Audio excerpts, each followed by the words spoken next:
시청자 여러분 안녕하십니까? 남북의 창 시작하겠습니다. 한미 공군이 최신의 스텔스 전투기 F-35A를 동원한 연합비행훈련을 실시했습니다. 한미 군 당국은 하반기 한미 연합훈련 정상화 방침도 밝혔는데 북한은 강력 반발했습니다. 한미는 지난 5월 정상회담에서 경제안보 대화체를 출범하기로 합의한 지 한 달 반 만에 첫 회의를 가졌습니다. 미국은 또 한국, 일본, 타이완이 참여하는 반도체 동맹도 제안했는데 중국의 반발도 예상됩니다. 어느새 7월도 중순을 넘기고 있습니다. 지금 같은 남북관계 경색이나 한반도의 안보 불안전성은 올 하반기 계속 이어지겠습니까? 이슈엔 한반도에서 짚어봅니다. 우리 군의 최신의 스텔스 전투기 F-35A가 굉음을 내며 이륙하고 상공에서 편대를 이뤄 비행합니다. 2018년 국내에 F-35A가 도입된 이후 한미 양국이 함께 참가한 첫 연합 비행훈련.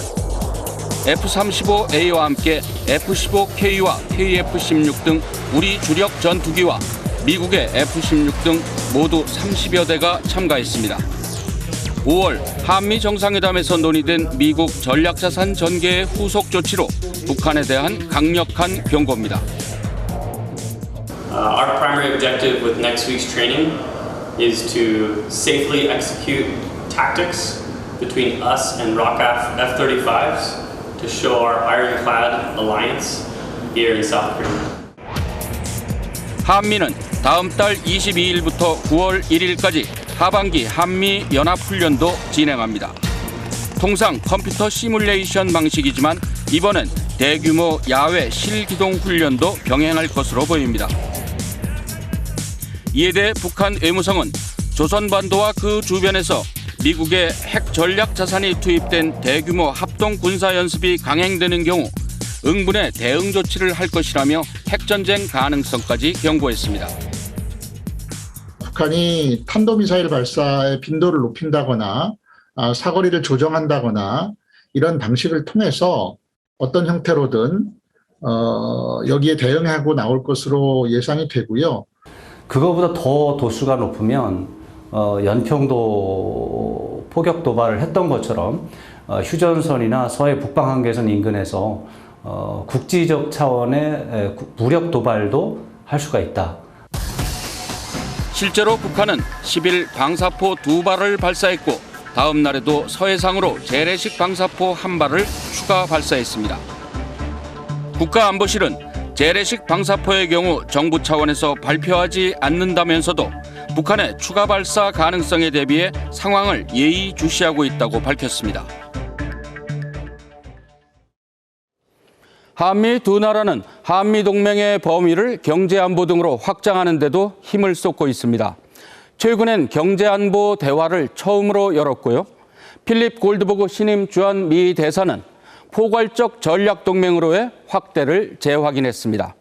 여기에다 미국은 칩4 동맹, 이른바 반도체 동맹을 추진하며 우리 정부의 참여 여부를 다음 달까지 알려줄 것을 요청한 것으로 전해졌습니다. 필립 골드버그 신임 주한 미국 대사가 박진 외교부 장관을 반갑게 맞습니다. 골드버그 대사가 박 장관을 예방한 지 하루 만에 이번에는 박진 장관이 미 독립기념일 행사를 축하하기 위해 미 대사관저를 찾은 겁니다. 골드버그 대사는 축사에서 경제와 에너지 안보 협력 강화, 공급망 확보와 첨단 기술 협력을 주요 과제로 꼽았습니다. We'll continue to expand the ironclad security alliance we've built over nearly 70 years and our network of existing economic partnerships to create something new, a comprehensive strategic alliance firmly rooted in the shared values of promoting democracy, rule of law, and human rights. 골드버그 대사는 2009년부터 2010년까지 미 국무부의 유엔 대북제재 이행 담당 조정관을 맡아 북한의 2차 핵실험에 맞서 유엔 대북제재 결의 1874호의 이행을 총괄했습니다. 상원 인준청문회 당시에도 북한을 불량 정권으로 규정하며 불가역적인 비핵화 CVID를 언급했습니다. ambassadors. 미국과 서방 국가들이 별도의 대북 제재 결의안을 작성했지만 이것 또한 중국과 러시아의 반대로 진행이 되지 않고 있죠. 그렇기 때문에 대북 제재의 실무 경험을 갖고 있는 골드버그 대사가 이러한 상황에서 북한을 가장 아프게 할 수 있는 스마트한 그 제재의 방안들을 만들어내는 것이 신임 주한미 대사에게 부여된 가장 큰 과제 중에 하나다. 한미 두 나라의 경제안보 대화도 백악관에서 처음 열렸습니다. 산업 분야의 공급망 구축, 반도체와 배터리 분야 협력, AI, 인공지능 협력 등을 논의한 것으로 알려졌습니다. 또 미국은 최근 반도체 공급망을 활용해 중국을 견제하기 위한 이른바 칩4 동맹에 참여할지 우리 정부에 8월 말까지 알려달라고 요청한 것으로 전해졌습니다. 칩4 동맹은 미국, 한국, 타이완, 일본의 반도체 협력을 강화하는 구상인데 미국의 대중국 견제 의도는 물론 타이완이 포함되어 있어 중국의 격렬한 반발이 예상됩니다. 동전의 양면처럼 이러한 상황에서는 한중 관계에 대한 우려의 목소리도 있을 수가 있는데요.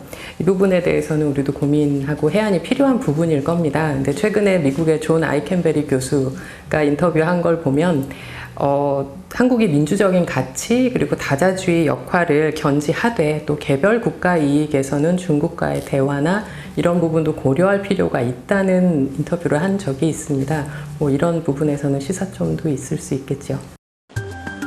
다만 중국이 아직은 한미동맹 강화 움직임에 신중하게 대응하는 모습입니다.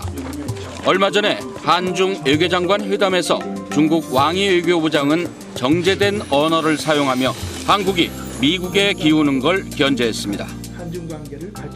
중국도 나름대로 신중하게 이 문제를 다루고자 하는 그런 의도가 좀 읽혔다고 생각이 되거든요. 한미 간 경제안보 대화를 촉진하는 것과 별개로 중국과의 그 전략적 소통을 통해서 이것이 대중 봉쇄 시도가 아니라는 부분은 충분히 설명할 필요가 있어 보입니다.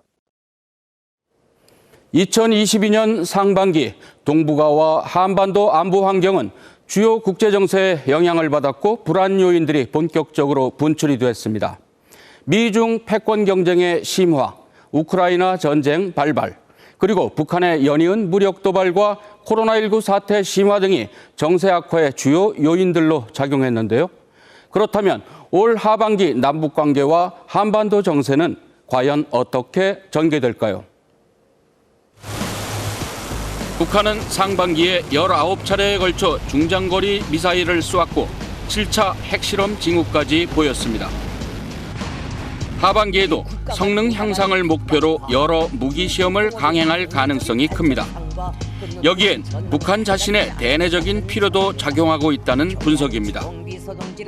코로나 때문에 봉쇄가 되고 또 그 주변 중국과 러시아와 물론 우호적인 관계이지만 직접적으로 도움이나 지원을 얻기 굉장히 어려운 시스템인 걸 보면 경제적 성과를 얻기 어려운 때에는 다른 부분의 성과, 즉 군사력 강화라고 하는 유일한 성과를 추구하는 쪽으로 가지 않을까. 남북 관계는 경색 국면이 이어질 가능성이 커 보입니다. 특히 서해 공무원 피살 사건에 이어 최근엔 어민 살해 탈북 선언 북송이 또 다른 뇌관으로 급부상하고 있습니다. 북한이 우리 기업의 개성공단 시설과 자산을 무단으로 사용하는 동향도 계속 포착되고 있습니다. 지금 현 정부에서 일련의 과정들을 조사 또는 수사하겠다라고 하는 입장을 밝히고 있거든요. 북한은 이것을 자신들의 체제 또는 김정은 위원장의 위상에 대한 모독으로 받아들일 가능성이 어느 정도 있다고 보여지거든요.